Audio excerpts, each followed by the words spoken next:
Hey guitar players, today I wanted to show you just a little trick that will help us take something like the humble C major 7 chord and almost instantaneously know like at least a dozen more places on the fretboard we can play that chord.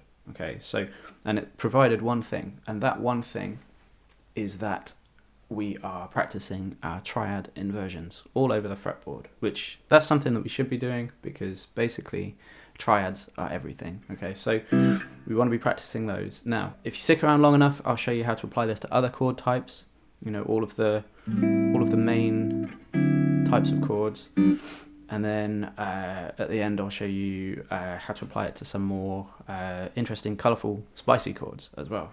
Now, I remember being in band situations in the past and the chord chart says C major 7, so I go here like this, and then I'm like, well, I know this one, I know this other voicing of C major 7. Okay, where do I go from here? Oh, maybe I'll go back to this one, you know, and you kind of a little bit trapped with these two kind of basic voicings that you learn at the beginning, you know, and that's the same for a lot of the chord types. You know, if I was A minor 7,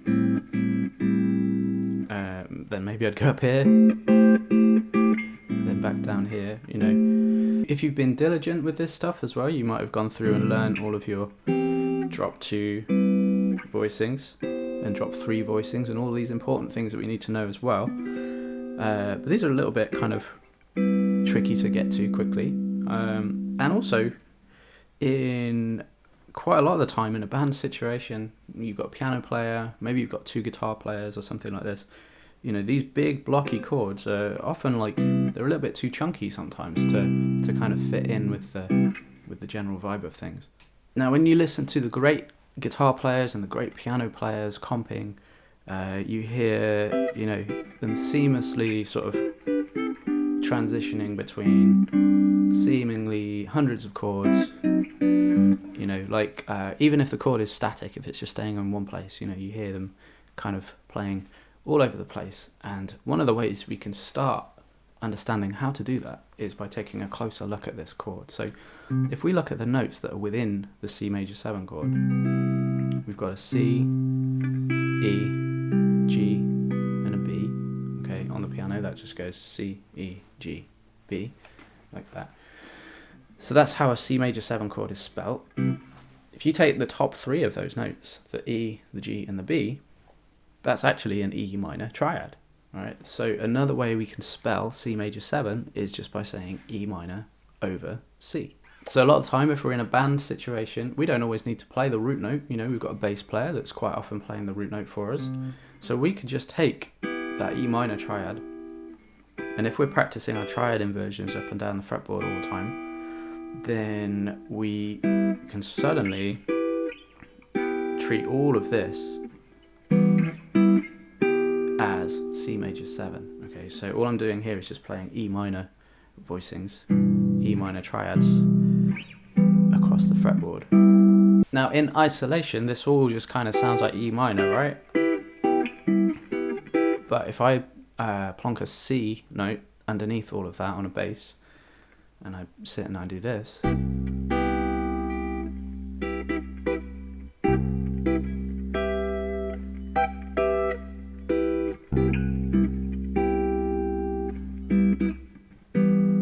we've got C major 7, right? Okay, and because I know my triad inversions, like I can play that in 1, 2, 3, 4, 5, 6, 7, 8, 9, 10, 11, 12. It's a bit of a memory game there. So that's pretty nifty. Now, this also works for wide triads as well, right? So if I, instead of playing this one, if I do this one, that's C major 7 as well, you know, like I've got the 3rd, I've got the major 7, I've got the 5th here, like that.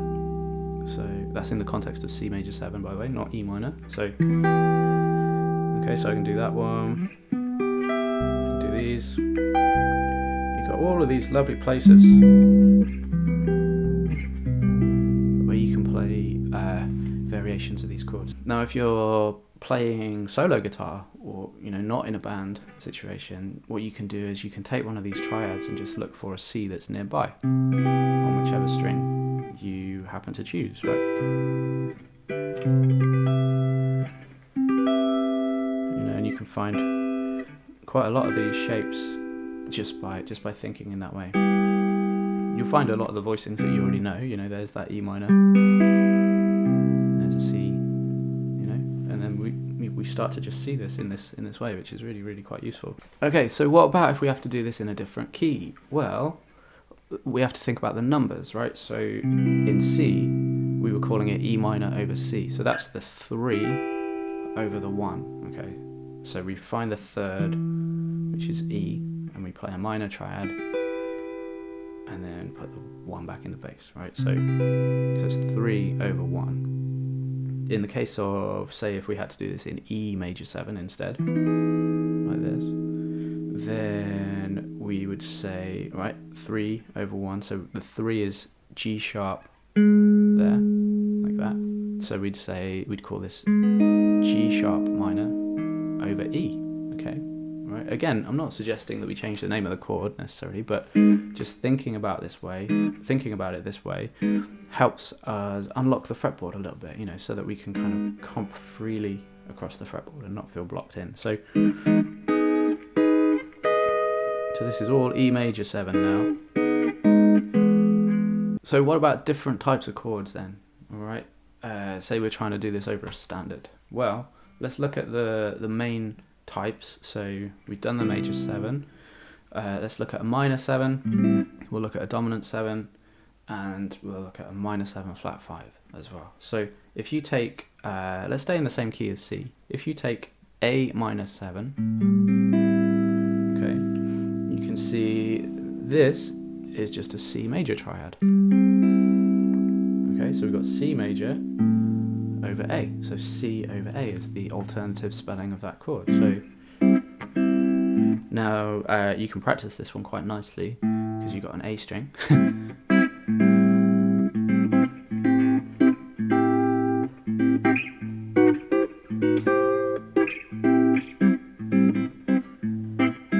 Okay, this is all A minor 7, even though I'm just playing C major triads.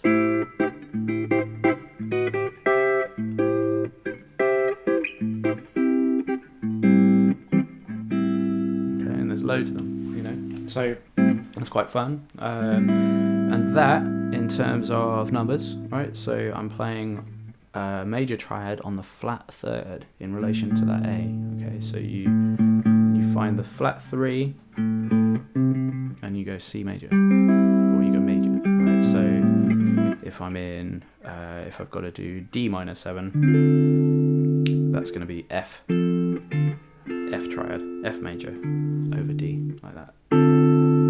Alright, let's look at a dominant 7 chord now. This one's a little bit different. Instead of a major or a minor triad, you'll know this if you've watched my previous videos as well, we end up with a diminished arpeggio, or diminished triad. Okay, so it's G, B, D, and F, and of those 3 notes there, B, D, and F is a diminished triad. So, okay, so we could call this one B diminished over G.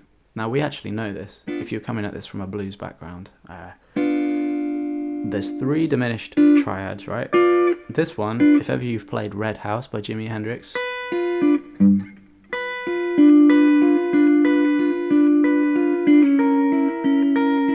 take that thing, right? That's a G7, right?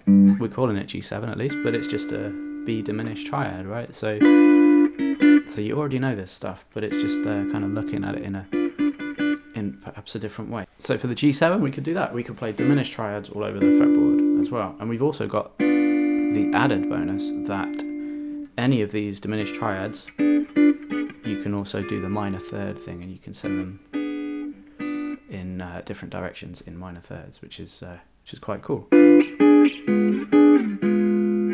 that, you know. So loads of options there with that one. And then for B minor 7 flat 5, or B half diminished if you like. Okay, this one you've got the notes B, D, F and A, and those last three, D, F and A, that's a D minor triad. Okay, so we can play D minor with a B in the bass for all of that, wherever you know it. Okay, so if you look at that, that's, if you need to transpose that into a different key, that's off of the minor third, right? Again, so if you remember the minor 7 chord, that was also off the minor third, right? But you were playing a major chord off of the minor third. Okay, so for minor 7, play a major chord off the minor third. For minor 7 flat 5, or half diminished, play a minor triad off of the flat third. Okay, if that makes sense. Does that make sense? Now, as always, there will be some written resources for this on my Patreon page, if anybody wants them. Thanks to everybody that's already done so. It's much appreciated. Basically, I've gone through this week and written out all of the permutations of these triad inversions all over the fretboard in relation to these root notes for the chords that we're discussing today. That's definitely something you can do yourself, and I highly recommend you do, but there's resources over there if you want them. Okay, what I'd like to do now is just show you how you can apply some of this stuff to a standard. Let's use the first 8 bars of Autumn Leaves again. So A minor 7, we could use a C major triad. Over D7, we could use a C diminished triad. Over G major 7, we could use B minor. And then over C major 7, we could use E minor. Listen how nicely these things voice lead, right? So you got A minor, D7, B minor, E minor. Yeah, so there's some nice little inner movements within all of those chords. And then the second half, we've got F sharp half diminished. That'd be A minor triad. And then for B7, we're back to that C diminished. And then E minor at the end. Alright, I'm going to play that along with a backing track so you can hear how that works. And maybe the first time I'll keep it fairly simple, just stay in this one zone, and then maybe I'll try and venture around the fretboard a little bit. Let's see if I can. We'll see.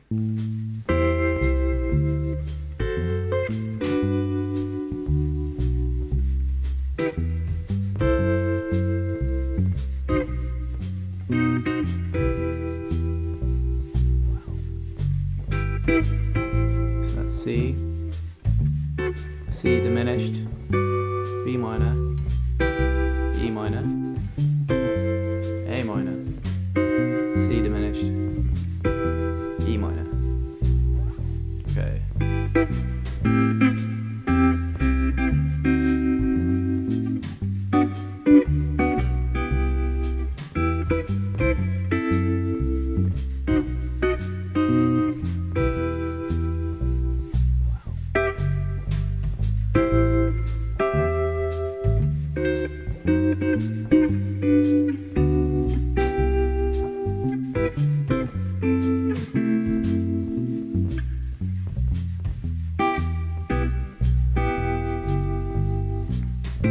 You don't have to hit every one either. Sometimes it's nice to leave space.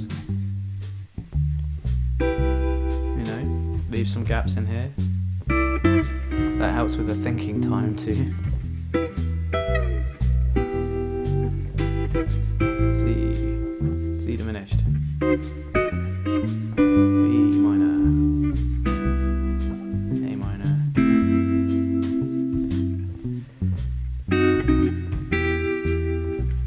Contrary motion there.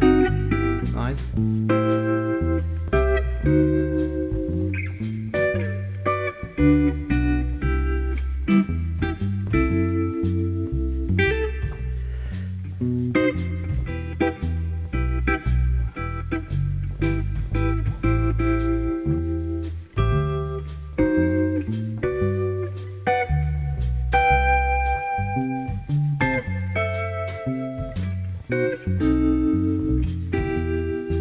So you see how nice and light this all sounds, right? this isn't filling up too much space. You know, you're not going to clash with a piano player or anything like that if you do this in a band situation. You know, it's much more friendly on the ears than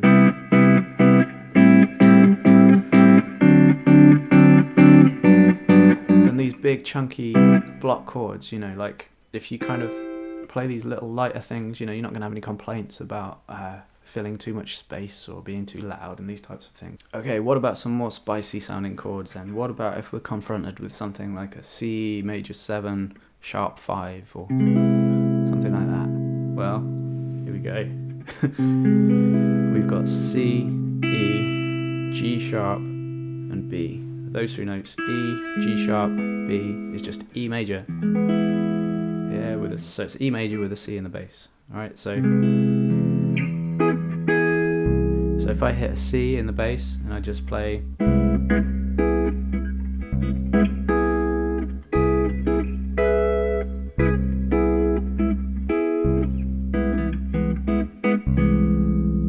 all of those, then that gives me that C major sharp 5 sound. Another one, maybe, what if it was G7 flat 9? Okay, again we're back to diminished land again. We've got the same thing we had for the other one. You know, when you take that B diminished triad and you send it up 3 frets, you've got D, F and G sharp. Now there's your flat 9, right? So same thing, B diminished anywhere you know it. So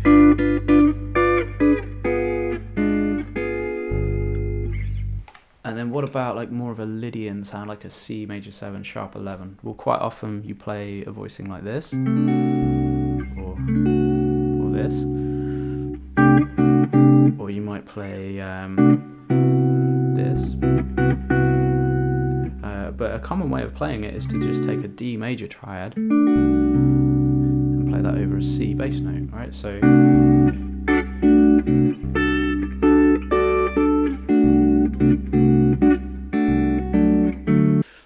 experiment with it, you know. Go and look at a standard and try and break this apart, you know.